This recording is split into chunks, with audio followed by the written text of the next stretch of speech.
Okay. And now the last thing to do is go back up to that green again, click on participants, and now click over on the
So, Chairman Thomas, I think we're ready to start whenever you are. Okay. Do we have, are all our commissioners here? I was just looking through. Lisa is.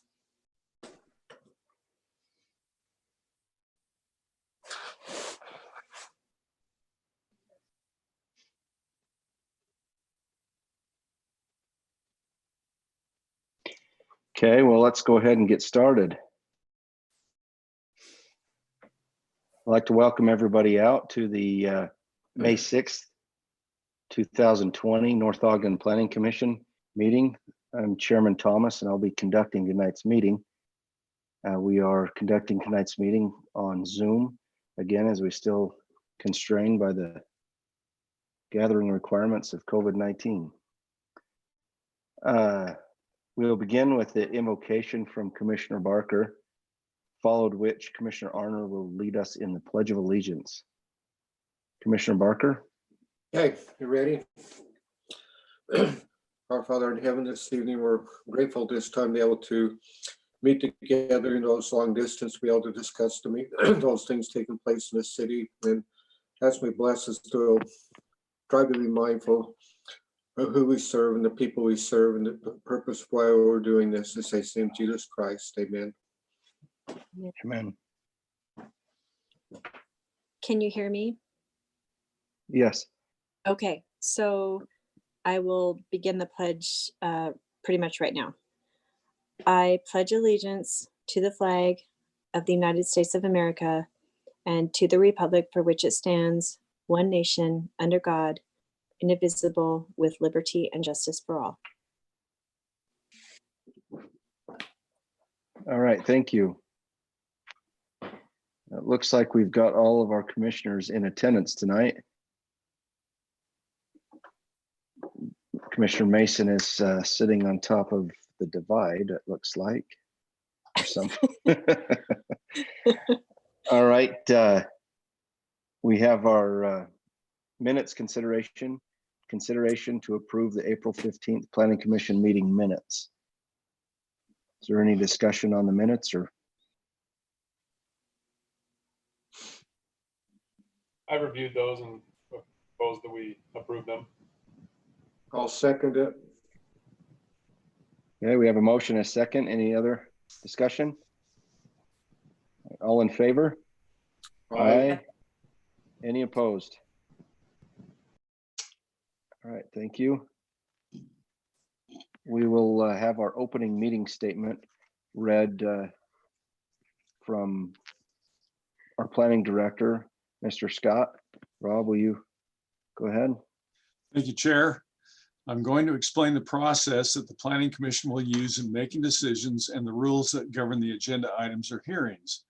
The Planning Commission is interested in receiving public input and treating everyone fairly. That is, both interested parties and applicants. The Planning Commission is governed by Utah state law and the North Ogden City zoning and subdivision regulations. These codes contain criteria that the Planning Commission must follow in making its decisions. Before each agenda item begins, city staff will give a report. The report will identify whether the item is an administrative or legislative item and list the criteria that govern the city's decision. After the staff report, the applicant will speak first. If the city is the applicant, the staff report will present the applicant's case. Following the applicant, audience participants will be recognized by the chair to make comments or ask questions. The applicant has final rebuttal time. Applicants or their agents will be allowed up to 10 minutes for their initial presentation and 5 minutes for rebuttal. Persons speaking for a committee and or a board will be given 5 minutes. All other individuals will be entitled to 3 minutes. Prior to speaking, anyone who needs more time to present evidence must ask for more time.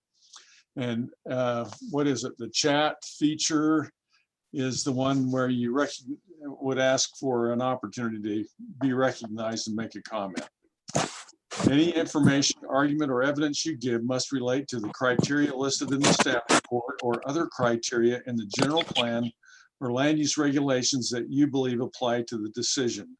Any materials that are displayed or referenced, pictures or written materials are part of the record and must be sent to the commission. The Planning Commission has adopted rules regarding outside contacts, otherwise known as ex parte communications. Commissioners are not to engage in communications outside of the public meeting regarding administrative applications. If you desire to speak to commissioners on these matters, it should be done at a regular meeting so your comments, concerns, and evidence are on the public record. And finally, as a courtesy to everyone in the meeting, please turn off your cell phones. Thank you, Chair. So, Rob, just one Thank you. quick clarification. There's a little raise your hand button during public comment for them to talk, and that will show up as well. Okay. So those in attendance, if they heard that, it's submit a question on chat if you would like, or at public comments, you can click the raise your hand option.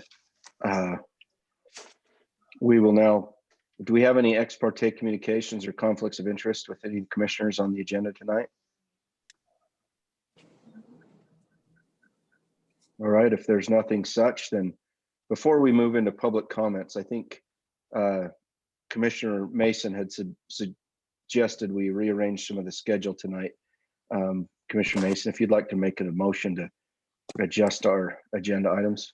Yeah, given that I believe item 7 is a quick discussion item, and items 5 and 6 may be more lengthy, and just guessing who in attendance would be interested in 5 and 6. I know there's probably more people here for 5 and 6, therefore they may have more comments. I propose we move item 7 up ahead of item 5, talk about the daycare first in our administrative items. Okay. And in doing that, why don't we move item 5 to the bottom of our administrative, since the city is the applicant. That way, anybody that's applicants on 6 or 7 can go before the city. So I agree. You're okay with that? I amend my motion Okay. to do that. Yeah. Okay. Okay, we have a motion. Do we have a second to adjust the item, move item 7? I will up in second. place of 5. Okay, we have a motion and a second. All in favor? Aye. Aye. Any opposed? All right, well, we will make that adjustment in the agenda tonight. So before we get to the administrative items, as usual, we'll open up for public comments. Now is the time for any of the public in attendance tonight to address us for something that is not on the agenda. Again, if you're logged in or here for an item on the agenda, you'll have time to speak when we're on those items. So if anybody has anything they would like to address to the Planning Commission, we ask that you throw a chat up on the or raise your hand on Zoom.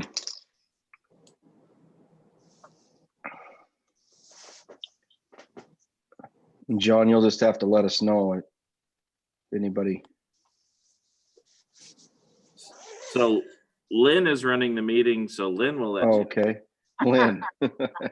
But yeah, we are both here, but we'll let you know if we see a hand pop up. But as of right now, Okay. there's not a hand or a comment. All right, well, if there's no comments or hands, then we will go ahead and move on to what was previously item 7, now becoming item 5. I'm lost at SPR. What does that stand for, John? Site plan review. Site plan reviews. Thanks, Rob. Site plan review 2020-3.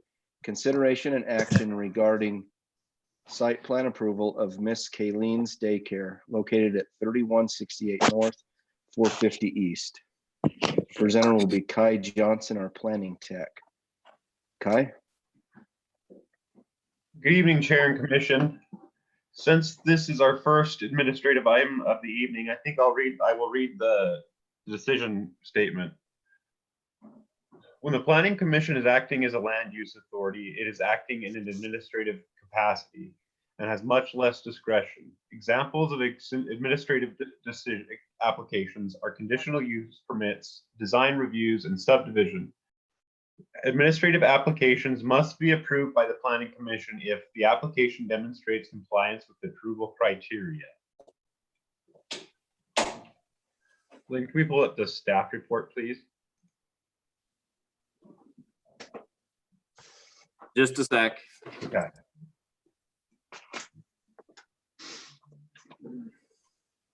Okay, so, oh, and then do I have to So move it? drag it over to that screen if you can to get it. Hey, Kai, I know we're all doing what we can to get through this, but are you in a bunker? That's my basement. Okay, all right. And Hunker click on down, hunker down. Yeah. So just double click.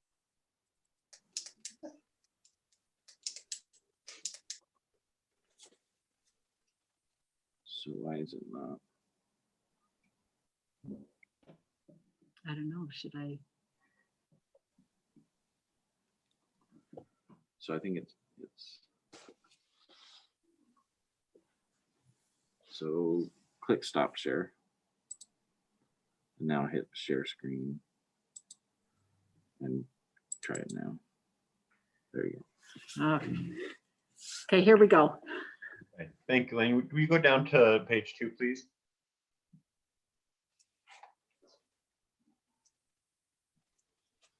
Okay, so just some background. The applicant is wanting to operate a daycare out of her home. It falls under the administration enforcement section. Daycares would be processed as a site plan review, and since the Planning Commission has designated the land use authority for all site plan review, that's what brings us here. So she's located in the R110 zone, and daycares are a permitted use in that zone. Now, there are some specific regulations in the zoning code for daycare centers. The purpose being to maintain the residential character of the neighborhood.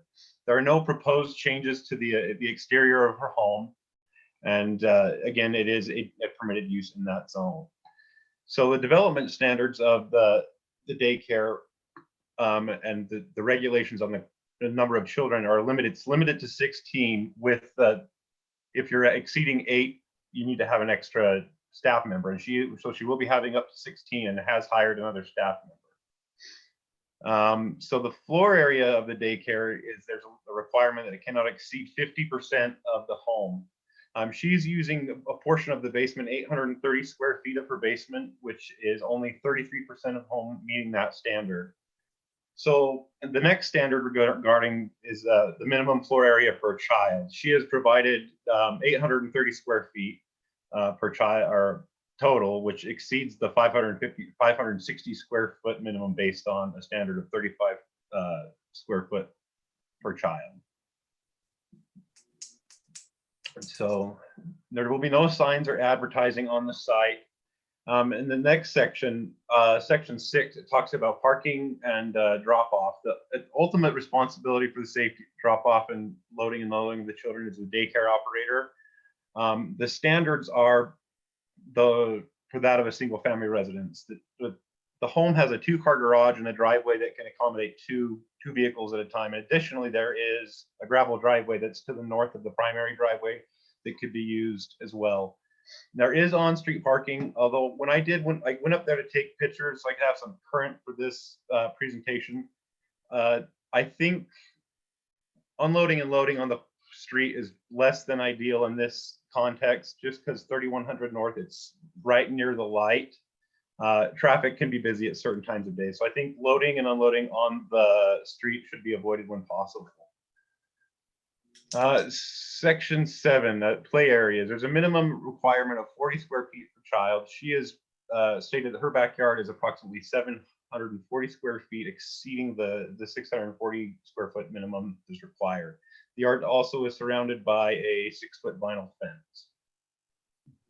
So she's working on getting her business license as well as her state licensing. She's had her home inspected by the Northview Fire District, and it confines with fire clearance. As stated earlier, she is in the process of getting her business license. She's waiting on a criminal background check because of the current pandemic, the health regulations. She's waiting to get her fingerprinting done. And that's another requirement that anyone living in the dwelling has over 18 has a background check. So that would be a recommended condition of approval, that before we issue a business license, we have that proof of background check, a clean background check from her employees, as well as the residents in the home over 18. Okay, Lynn, we go down to page 4, please.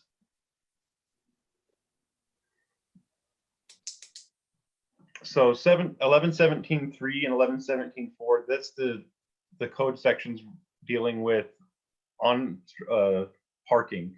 She meets the standard for a single family residence, again, with 2-car garage and 2 parking spaces on the driveway.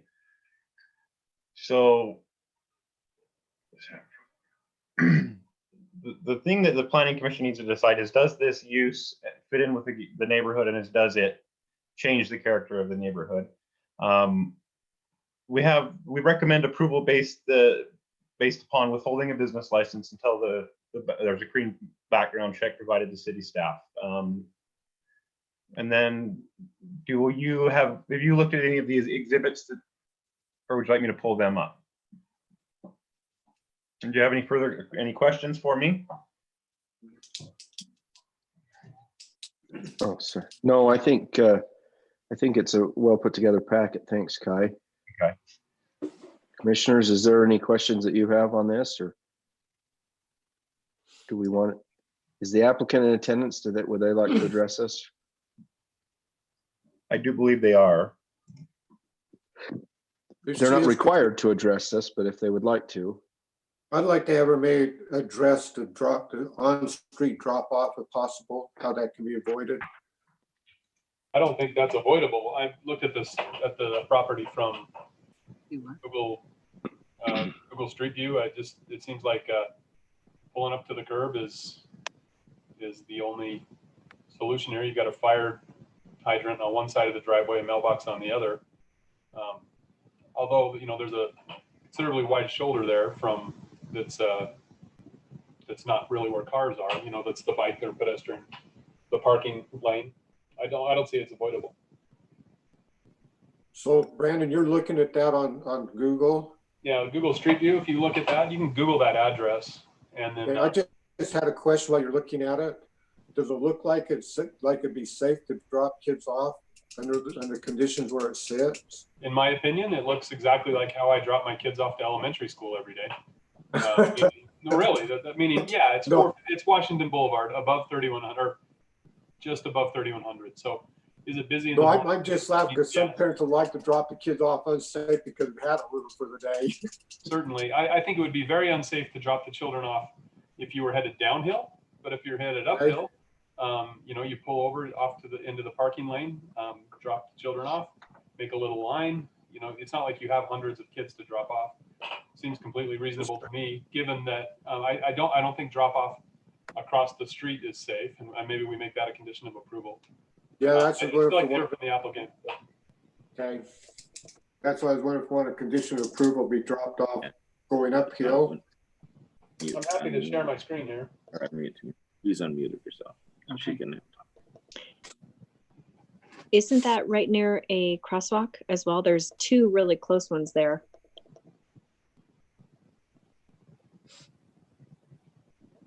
I run across that part of the road all the time. That's where it's right by where Canal Road crosses, right?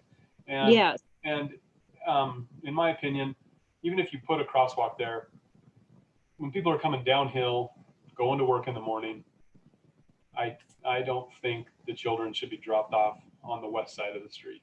I don't see Well, this. don't you think problem. parents, if you are coming from the north, which would probably be few to maybe none, but as parents, you would pull over to the side and walk your kids across. I mean, I can't imagine, feeling safe with little kids going across there by themselves, but.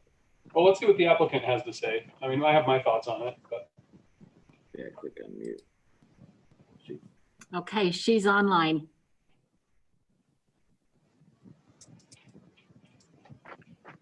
Okay. Go ahead, Kayleen. Kayleen. Oh, we can't hear you if you're talking. Down a little bit. There, just move your mouse.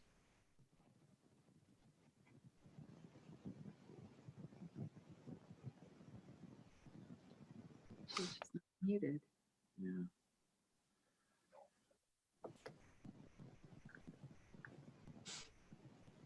So it might be Miss Kayleen that you need to.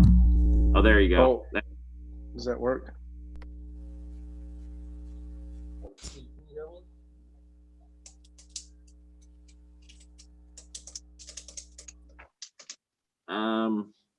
So it in the bottom left corner of your screen, Miss Kayleen, if you would, there might be a connect to audio thing that you need to punch.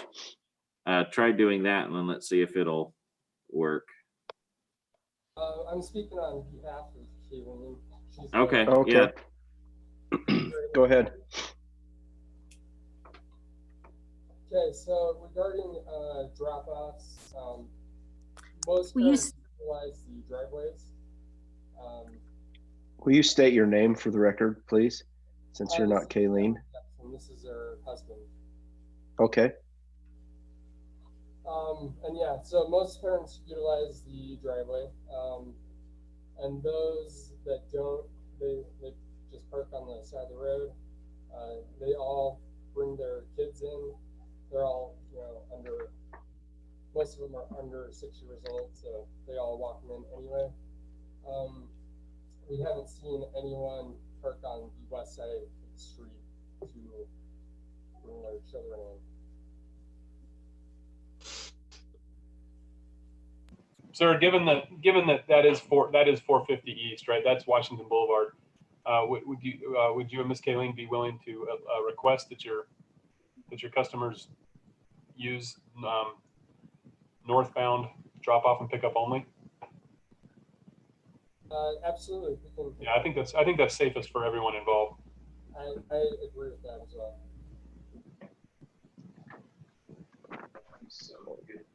Okay, well, thank you. Any other questions, or do you have anything else you'd like to address the Planning Commission with? I do not have any questions.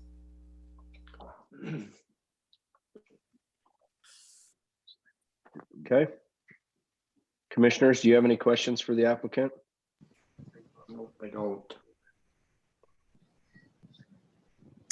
Any other discussion? No, it's almost, the reason I wanted to move this issue up is because it's almost hard to picture a neighborhood in North Ogden where a daycare or a preschool, excuse me, isn't an acceptable use. You know, it doesn't fit in with the character of the neighborhood, right? So to me, I'm all in favor of doing this. I see no reason to prevent it. I would like to put a stipulation in there about the northbound pickup, you know, just to ensure that way the city has some teeth if that becomes a problem, and the kids are starting to be dropped off on the south by, you know, who knows, a few years down the road. Okay. Sounds like the makings of a motion. Okay, I move we approve this motion with the stipulation that drop off and pickup be done in the driveway or with northbound traffic only. And depending on the business license being approved, which will be contingent on the background check coming through. I'll second that motion. Okay, we have a motion and a second. Any other discussion? Commissioner Mason, Yes. Commissioner Arner, Yes. Commissioner Waite, Yes. Commissioner Nancaro, Yes. Commissioner Barker, Yes. Commissioner Lunt, Yes. and I vote yes. All right, thank you. Moving on. I guess our next one would be item number 6. Consideration action regarding the preliminary approval subdivision ordinance 2019-6. Consideration and action regarding preliminary approval of the Pheasant Landing subdivision. Over there. Located approximately 175 East Alberta Drive. Did we ever hear anything more? Mr. Hanson, are you in attendance or somebody from you here? We had an email from the city asking. This, That one. just see who's here. So right now we don't see It's frozen. anyone from their group in here. Okay, So I think we're okay to assume that we are that email was correct. who was the email to? The email was to me and Rob, but it was from a Okay. as opposed to the actual applicant A staff member of Hanson? of North Ogden City. So they had called into the staff member and the staff member sent out. Oh, okay. Okay, well, so based on that, commissioners, those in attendance, the city received a phone call and then a subsequent email to staff letting them know they would like to postpone this item to the next meeting. So being that they're not in it, we were going to wait to see if they're in attendance tonight, just make sure that confirm that was what they want to do. Being that none of them are in attendance tonight, I would say that confirms with the request that we've received. So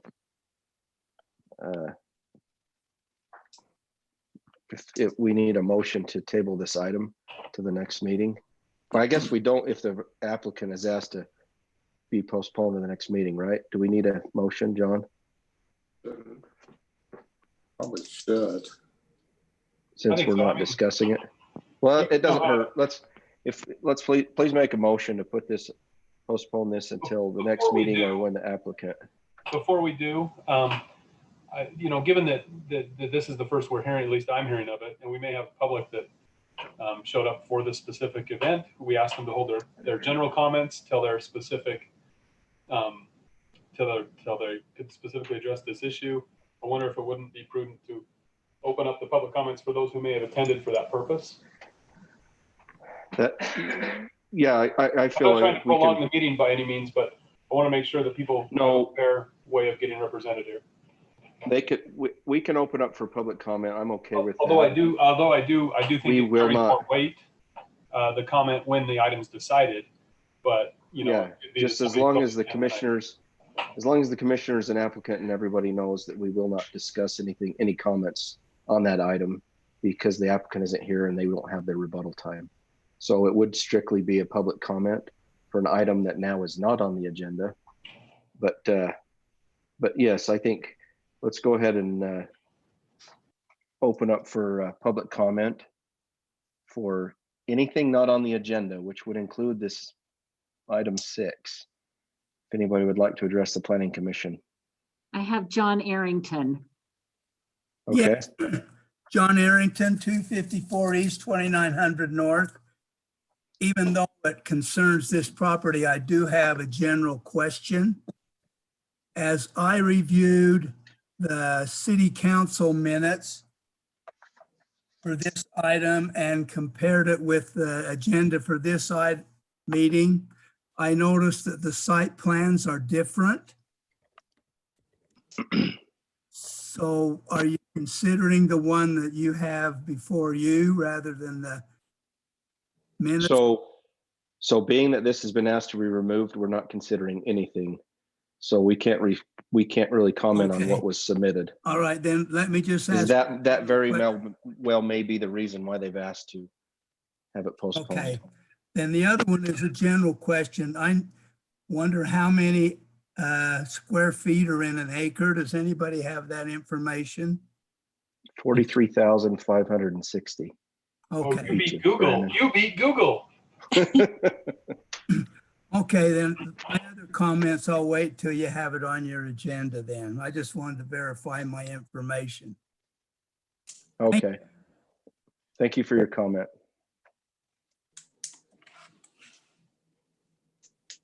Any other comments?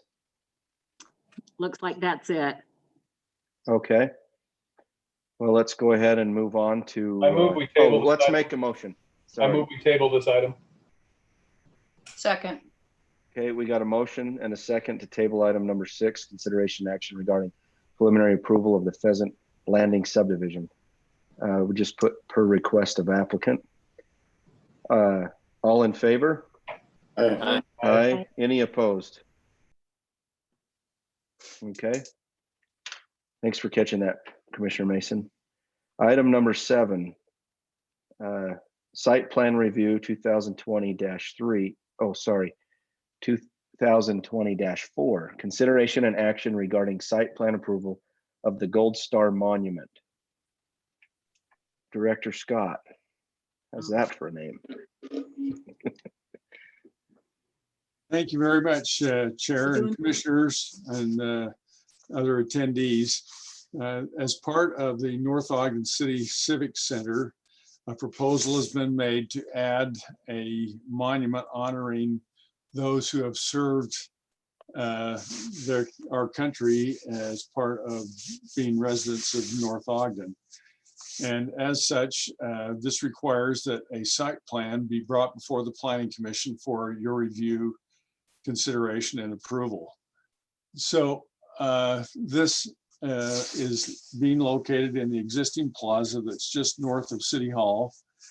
And I've given you some dimensions as to the overall size of the Civic Center. It's a little over 2.5 acres. However, the plaza itself is just under a half acre. It's about 17,000 square feet.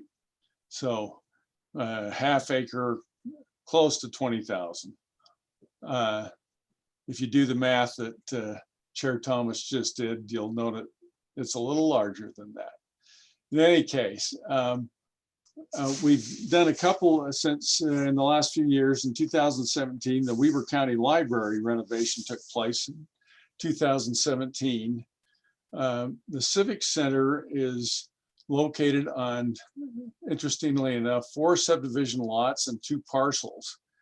And just a side note, at some point, the city should consider combining the 2 parcels with lot 2 of the North Ogden City Center subdivision, so it's on one lot. And I just make note here that our next agenda item, I'm going to make a comparison with respect to this item with our proposed civic zone. So the ordinance that we have in place now identifies this property in a residential city center zone, and public buildings and associated buildings are permitted use in the RCC zone. In terms of site development standards, one of the interesting ones is that minimum vegetative open space is 50%.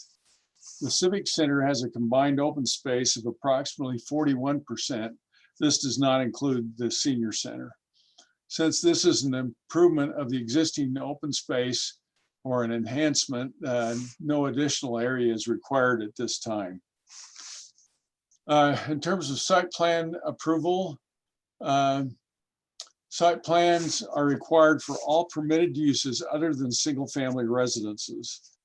And then I give you a quote as far as the items that should be considered as part of a site plan, as far as traffic movement, the relationship to existing streets, the relationship to amongst buildings and uses in the area, satisfactorily harmonious relation between such area and contiguous land and buildings and adjacent neighborhoods, and the catch-all that all requirements of this title be met.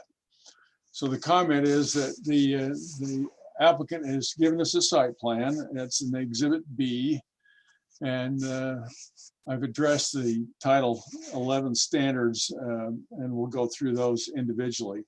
In addition to that, I've given you from the library site plan. It does give a little better relationship of how it fits with the library and the police station and the parking that is to the north of the plaza there. So in terms of those comments, I've given you a number in the staff report. The existing pad, all the concrete that's out there is actually going to be replaced, with the exception of the north and south sidewalks that extend north and south. Everything else, the pad and the connecting pads are all either going to, there's one new one or being replaced. So and I should have mentioned again that the site plan is north is to the bottom as opposed to the top like we're used to. So hopefully that's not too confusing. So again, the existing pad's being replaced on the west walkway next to the library. The existing walkway to the west sidewalk is being replaced. The easterly sidewalk next to the police station will have a new connecting walkway to the pad on the south and replace the existing walkway on the north. There are 4 additional planting areas that are adjacent to the new pad at the 4 corners, and they will have a concrete separator or edge. And they also have a plant list that is included with the site plan.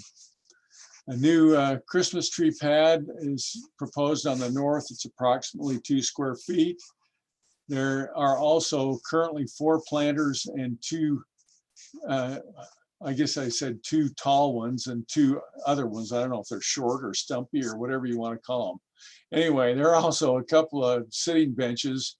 And once the monument's in place, I'm sure they'll probably take a look at the best arrangement for that street or that pad furniture. The site plan standards are that they have to meet in terms of the street cross section and public works standards. The Civic Center has an approved street cross section in front. You're aware that 2600 North is going to be redone as part of the reconstruction of the intersection of 2600 and Washington and that widening. So once those detailed plans are completed, we'll make sure that the Planning Commission is aware of those. And if we need to make adjustments to the site plan, then we'll bring that back to you as well. So in terms of exterior lighting, there's no new lighting as far as that which is on the existing buildings. However, the flagpole is going to have a light that flashes up to the American flag that is consistent with the American flag protocol. Also, I noticed tonight, I added this comment, there are 4 low-level landscape lights shown on those 4 landscaped areas too. So there are no trash enclosures. The parking standards and what have you, there's no revision to the parking lot. Just for your information, there, as part of the library, they had a requirement for 74 stalls. They were short 9, but we have a shared parking agreement with the county and the city to address that and meet our number of parking stalls. So we have, as I counted out front, we have 22 of our own stalls that are there. Okay, and no signage. So what's before you is basically, does the proposed site plan meet the requirements of the applicable city zoning ordinances? In terms of the general plan, I also I'm making a revision to this paragraph. The proposed site plan meets the requirements of the applicable North Ogden City ordinances and conforms to the North Ogden City general plan. So here's the new sentence. The general plan map calls for this property to be developed as civic institutional instead of low density residential. It actually is designated as such. And then the second sentence is public buildings are an integral part of this designation. Then we have some recommended conditions, requirements of the North Ogden City engineer. There'll be some coordination done regarding the drain system that will be installed in terms of location and materials. And they would complete the project as per the approved site plan. Staff recommends approval of the North Ogden City Civic Center Gold Star Monument Site Plan Addition, subject to meeting the required or the recommended conditions of approval from the staff report. So with that, I'll entertain questions, commissioners. Thank you. Commissioners, do we have any questions for? I just Mr. had a Scott? question.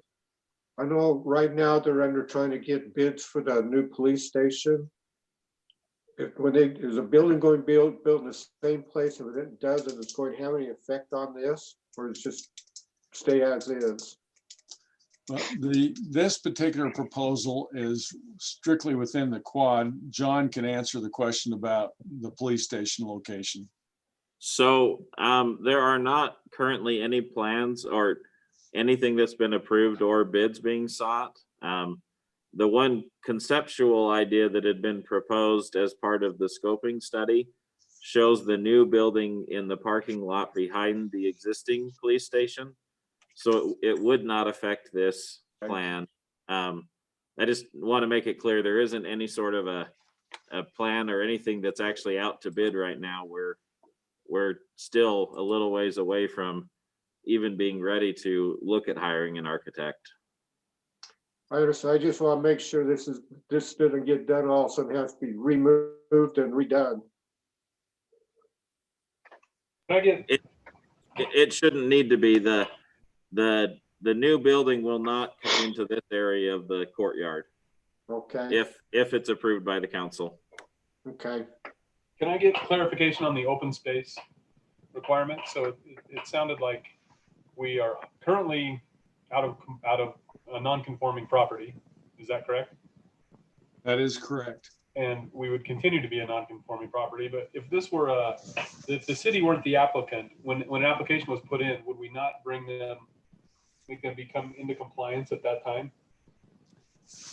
If we were doing a complete redo of the overall civic center, then I would say the answer is probably yes.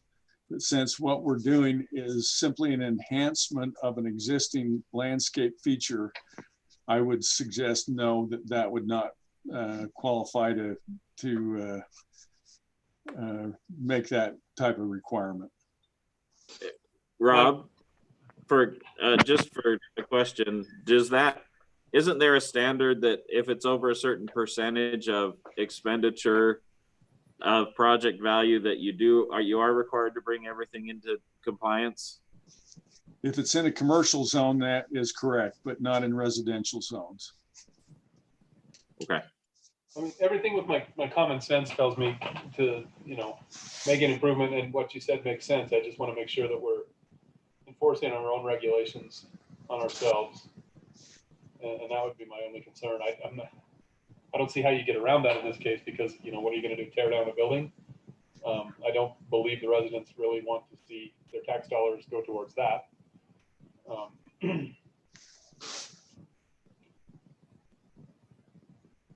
So when we have, in the future, when the police station is brought forth, they'll have their own site plan review, and parking and landscaping, et cetera, will be a part of that discussion at that time. Okay.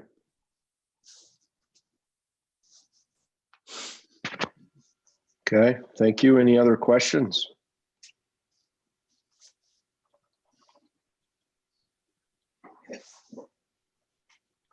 If there's no questions, I'd entertain a motion. Is this anything we would need public input on? Oh, sorry, thanks. I'm catching you all over. Yeah. Yeah. It's because I'm trying to follow the packet and I can't get back to the agenda to read what the line items, so I forget. Any attendees in tonight's meeting would like to make a comment on this item, please raise your hand or say something in the chat. I don't have any hands up. See, that's why I did it, Commissioner Mason. I already knew. All right, well, entertain a motion. I'll make a motion that we approve the North Ogden Civic Center Gold Star Monument Site Plan Edition, subject to meeting the recommended conditions of approval in the staff report. I'll second it. Okay, we have a motion and a second. Any other discussion? Commissioner Arner, Yes. Commissioner Waite,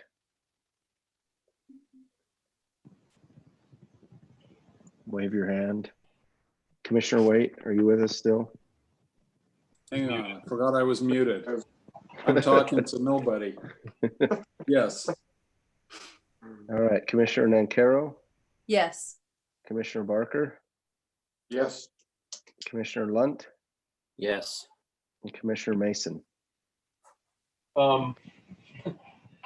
Yes, I'm going to vote yes. I want to also state that I didn't have enough time to really digest how I felt about the open space requirement. Like I said, all my common sense tells me to not hopefully make that be conditional on this. But I was really struggling with would we treat a resident the same way? And I believe my common sense would kick in at that point too, and I think I can vote yes in good conscience. But I kind of wanted a little more time to chew on it. But I vote yes. It's a long way to get there to say yes. All right, thanks. A reserve I vote yes. Thank you. I vote yes as well. So that will be approved. Just on that note, I think, like you said, there's a level of common sense that takes place. And in my opinion, is no physical structure in a, what's being proposed or changed is still would be considered open space. So as 0% of what existing open space they have is being taken. And so I think if there was something to a building that was being done, even though it was minor, was impeding on that open space, then that's where I would feel like we would be a little bit more apt to say, no, common space is what it is. So where there isn't a reduction at all in that, I'm with you. I think the common sense rule says yes. So. And who's gonna be the one that says, hey, we can't approve this? Well, yeah, you're right. Like everything in my gut tells me this is a nice addition to the city plaza. We have this other issue, which is that's the mechanism to bring non-conforming properties into compliance, and We're going to have that discussion here in a minute when we talk about the civic zone. Well, yeah, let's go ahead and move on to that. Now we'll move into our legislative items tonight. Item number 8, Zone Text Amendment 2019-13. Discussion regarding creation of a civic/institutional zone. So commissioners, Scott? I thought it would be appropriate to actually make a comparison between the civic zone standards and a site plan for the city, one of the city-owned facilities, and that's what I've done, to hopefully lead into a further discussion about several points. So in this memo, let's see, I want to go through this. Just remember that the funding for the Gold Star Monument is totally private as well. I didn't make mention of that, but I think that's a very nice addition for the city to be able to have that kind of commitment. So I've identified, I think, 4 points for you to consider when we look at the civic zone. The first one is it's not unusual for things to change. I mean, we see that it's sort of an intuitive thing. We have businesses that change. We have revised designs there. We also have revised designs for our public facilities. So as I point out here, that the Civic Center, I mentioned a little bit about some of the main uses, but in addition to the buildings, we have parking. The community garden is a part of that complex. We have the library, we have the senior center, police station, and city hall.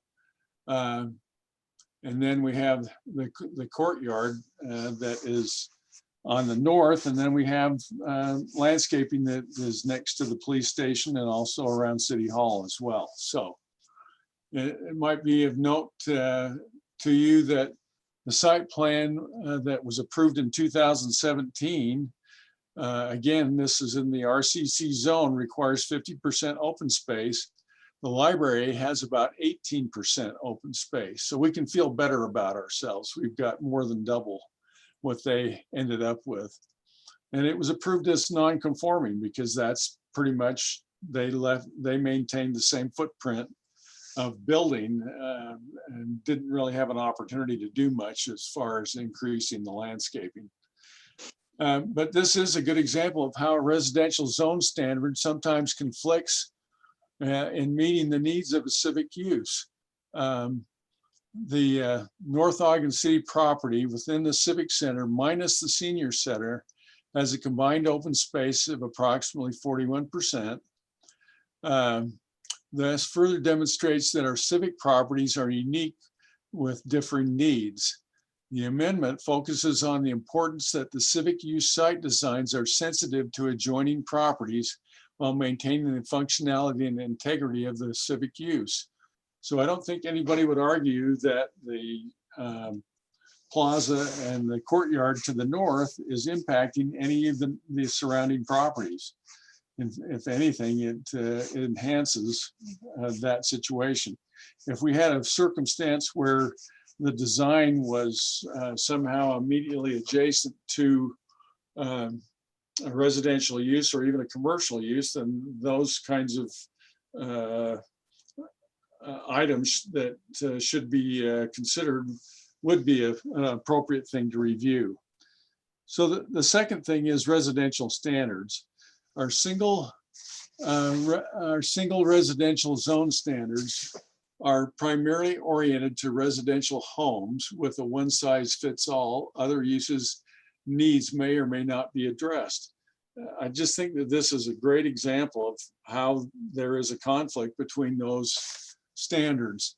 For example, the standards for percentage of landscaping and lot coverage are far exceeded by civic uses.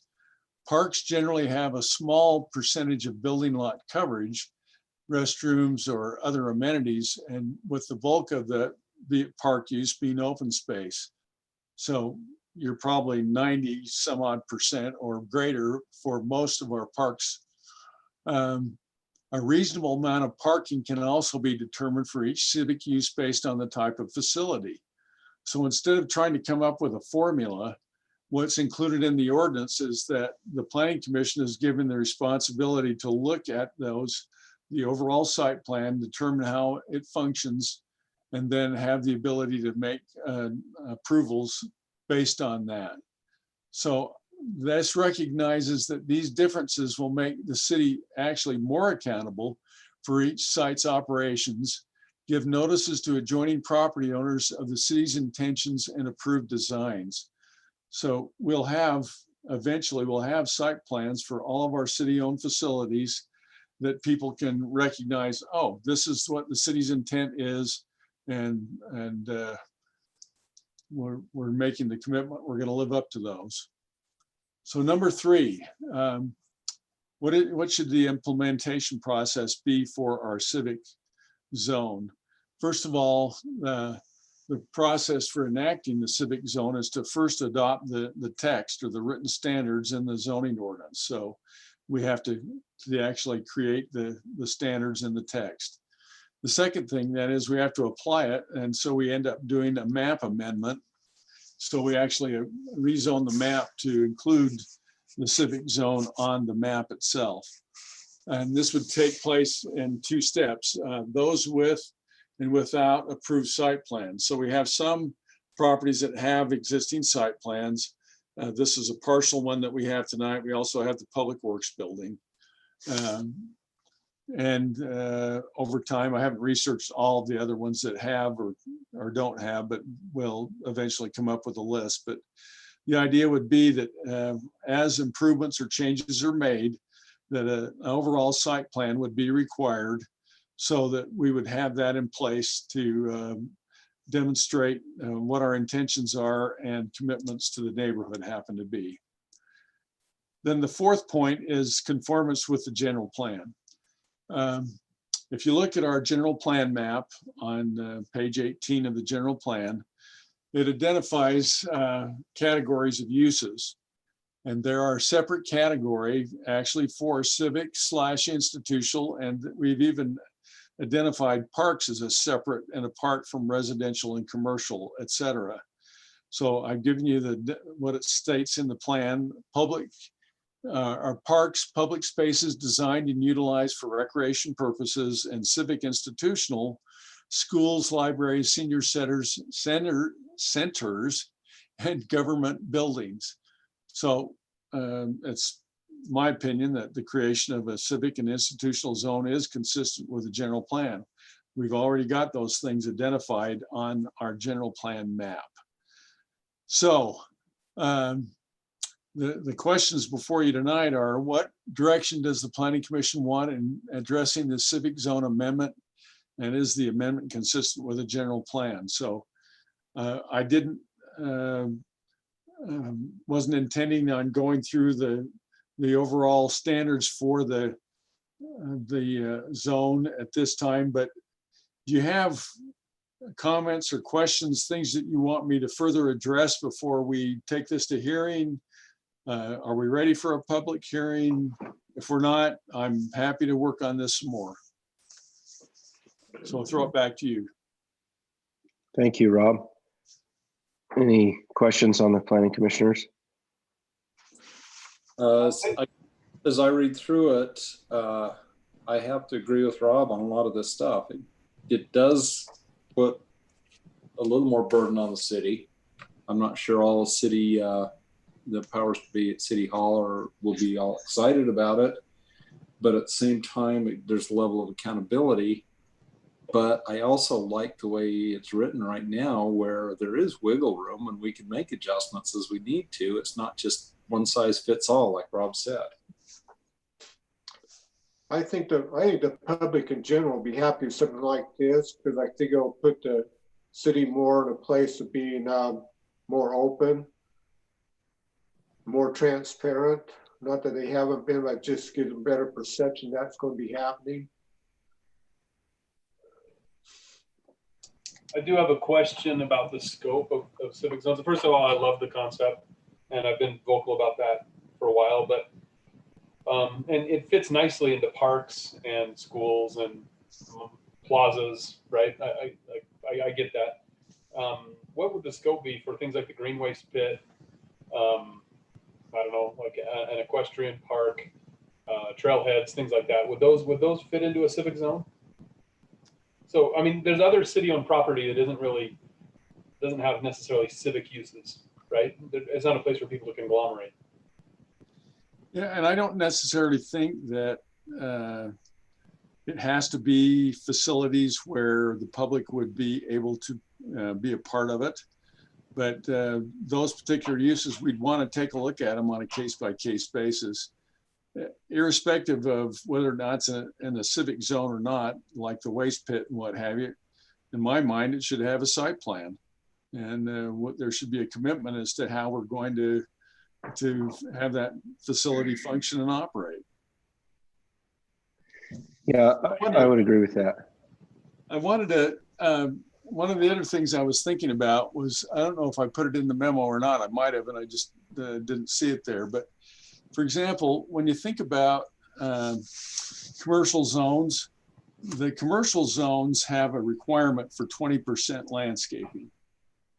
And in my estimation, the overall site plan for each of our facilities is going to be somewhat unique. And that percentage should actually be centered on what are the adjoining uses, what is the use that we're actually functioning with, and making sure that we have an effective buffer to those adjoining uses, and that we come up with an effective design that accomplishes all of those things. So a 40% for a civic center, I don't think is horrible in my estimation.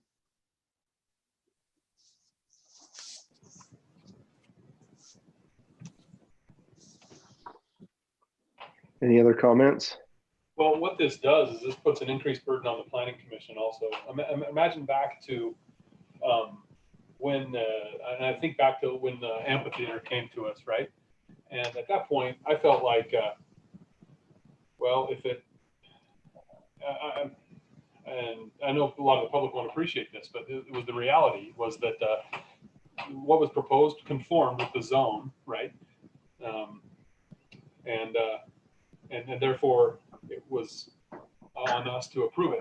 And what we're talking about here, if we don't have specific parking requirements and stuff, which makes sense. Again, common sense tells me that every type of civic use is different, and we'll have different parking requirements. But the planning commission, at least that future planning commission, will have to come out at that time and say this is adequate for this use. So not that that's a bad thing, but it's going to take it's going to put more burden on the planning commission at that time to determine what those ratios are for parking, what the setback or what the setbacks are for that kind of. I guess setbacks aren't part of this, but that's my. Well, they would be part of a site plan. Sure. So. Oh yeah. So, but anyway, do you know what I mean? Like, it's not like that future planning commission will be able to just sit and go, oh, my hands are tied. It fits the requirements. They'll have to state what those requirements are for that individual property, which is probably a good thing, but it's a more difficult than the situation we had, for example. So I'm not saying that as a bad thing.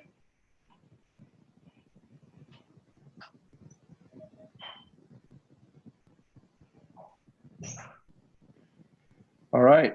Is there any other comments, Rob? Or you think we've got direction, I guess, to maybe take it to the next steps?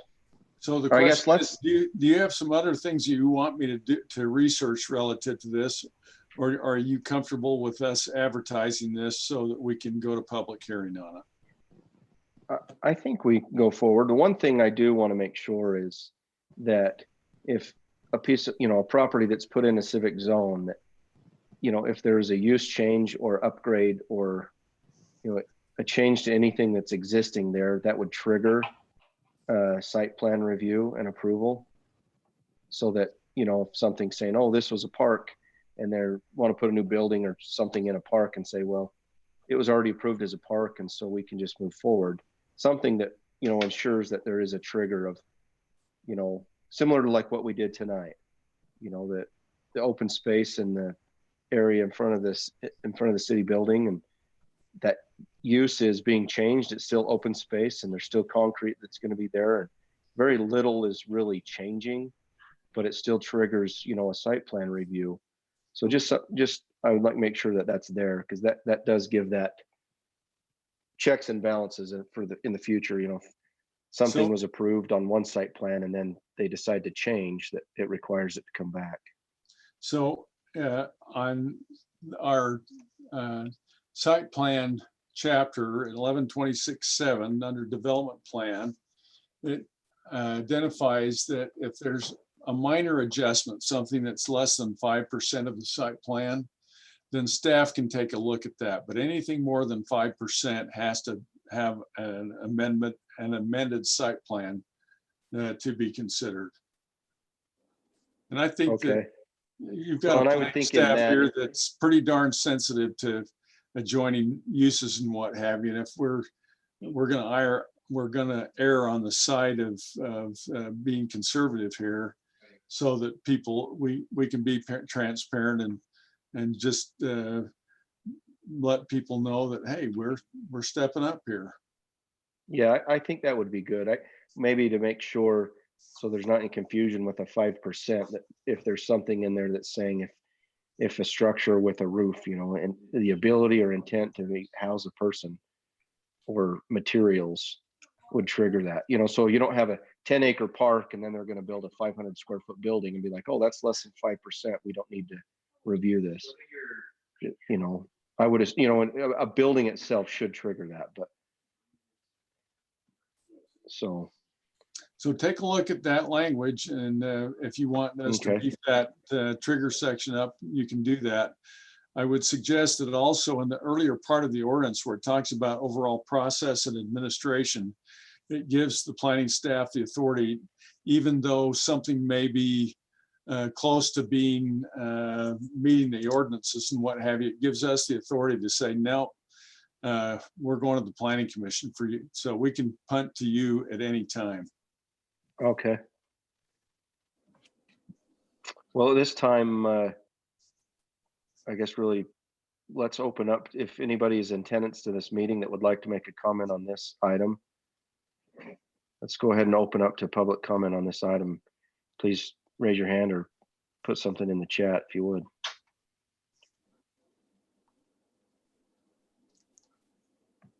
I don't have anybody raising their hand or making comments. Okay. Is this just, is this just a discussion item? You're not looking for a motion, right, Rob? Just if you feel good about us moving forward with advertising, it'd be the first meeting in June in order for us to have time for meet the noticing standards. So as I recall, the comments that we had at the last meeting about this, if I can summarize them quickly, they were regarding specific things, noise ordinances, setbacks, the commercial use of a civic thing. I was comfortable with each of those. I mean, I thought they were valid concerns that were brought up. I thought through each of them, I think, and I still think that the civic zone really adds to that. Whether or not there's a business use on the civic zone, for my hot dog stand inside a park, for example, I see as a valid use. I know I'm being a little redundant here, but also I think that a civic zone would give, and especially a site plan review, would give things like noise ordinances and things like that a little more teeth than just being in the general commercial zones, for example. Okay. So those were what I remember from the last meeting, the ones that stuck out. Thanks for summarizing that. Well, if there's no more discussion, I think, Rob, you could go ahead and take that information, and I think we can move forward. If any of the commissioners continue to read through this and feel like they need, anything specific, a tweak or something that was mentioned tonight, just shoot Rob an email or something on that, and you can have that ready for us when we go to the next hearing. Great, thank you very much. Thank you. All right, item number 9, remarks from planning commissioners. Does any commissioners have comments tonight? Look at that. Oh. Whoa. Am I muted? I did have a question for staff. Am I getting the feeling that the city amenities are likely, meaning the pool and things like that, likely not to open until the state hits a yellow, code yellow or whatever? And I know that issue was discussed at the city council last night. Can I get an update on that? Yeah, so the council decided that yellow would be the point at which the pool would open. And it would still be limited in several respects. Technically, the state requirements would allow us to open at the orange level, but only for lap swimming and not for enough people that it would make it financially feasible to open. So other things, we have not looked at opening buildings or other things yet. Kind of looking towards that yellow time frame before we have that discussion as well.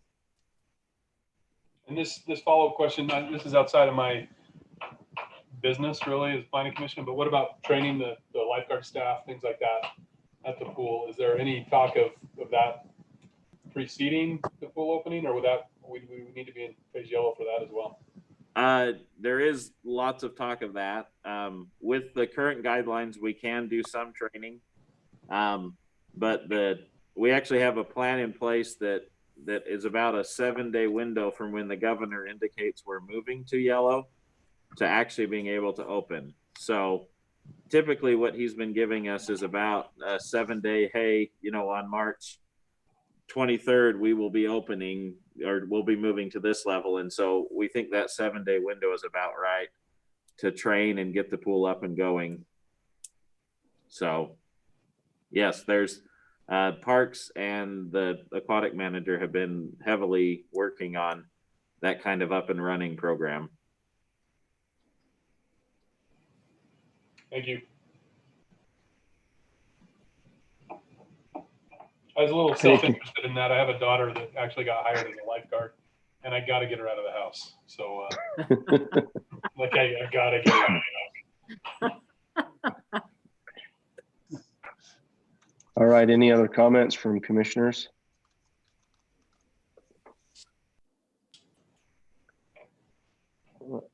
I can turn my camera on now. We're done and I can wave to you all.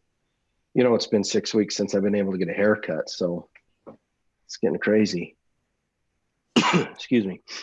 All right. I got a haircut tonight just before the meeting. Finally. Yeah. I'm ready to go put my head under the lawnmower and just let it do its thing, but I was almost there. All right. Anything from Rob? And just it's sort of surprising. With all of this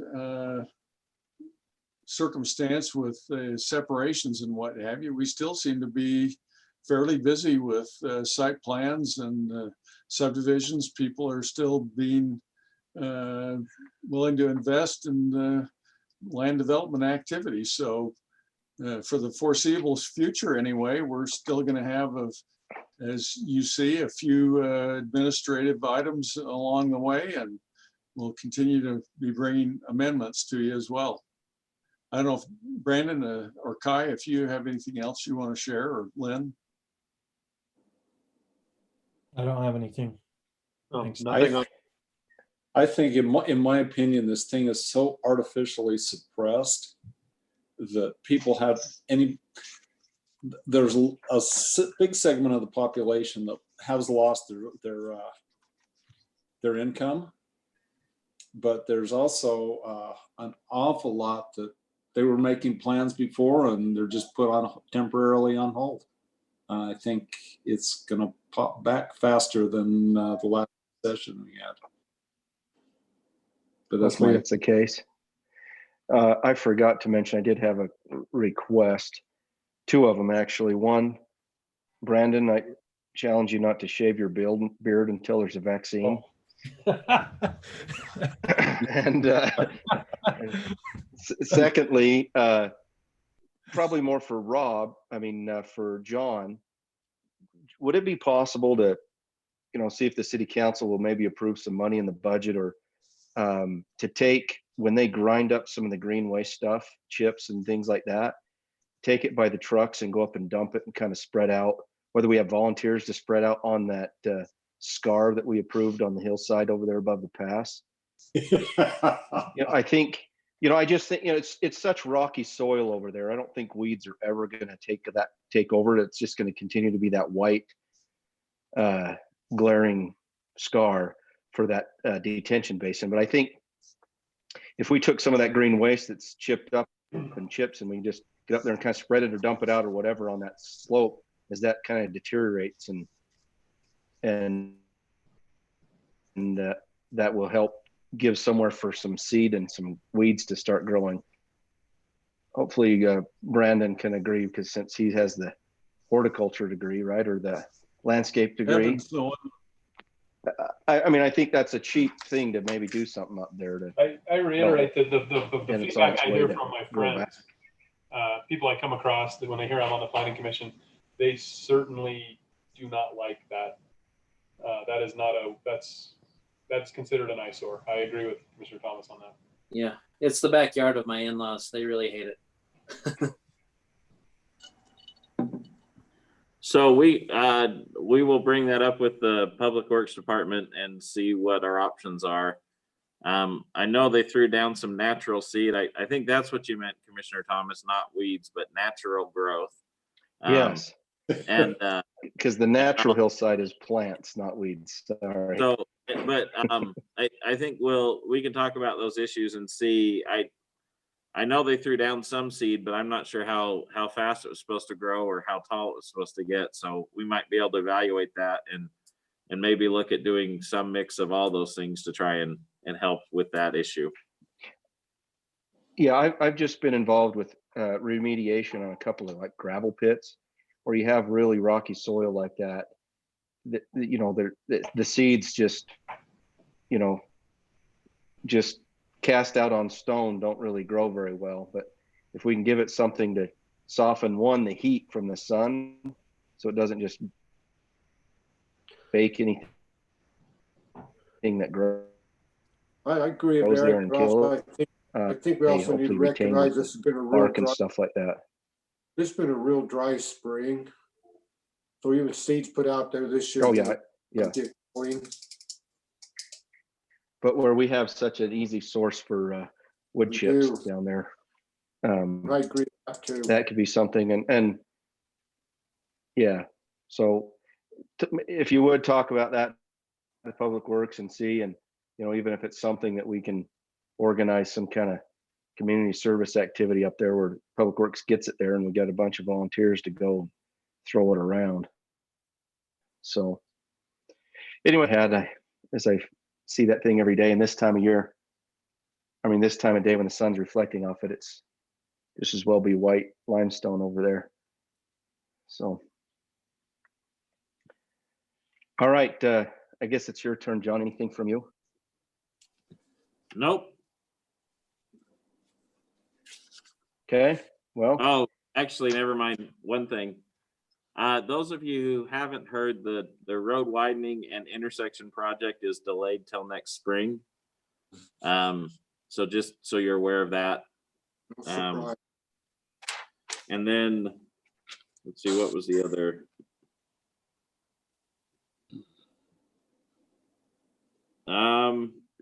Oh, sorry. Yeah, that's it. The other one we already talked about. So you just close on some bad news, huh? Well, I think it helps to make sure the residents get plenty of time to evaluate the changes to their front yard, so it's actually can be some positives as well. Yeah, well, the intersection. So okay, yeah. That's the bad. But all right. I move motion to adjourn. Oh, we had somebody. Who was that? Yeah, I said I move to adjourn. All right. Motion to adjourn and a second. All in favor? Aye. Aye. Any opposed? Who's All right. second? Oh, it was Barker. What? Oh, it's me. Okay, thank you. All right. Thank you, guys. Good to see you all. Thank you. Bye. Good night.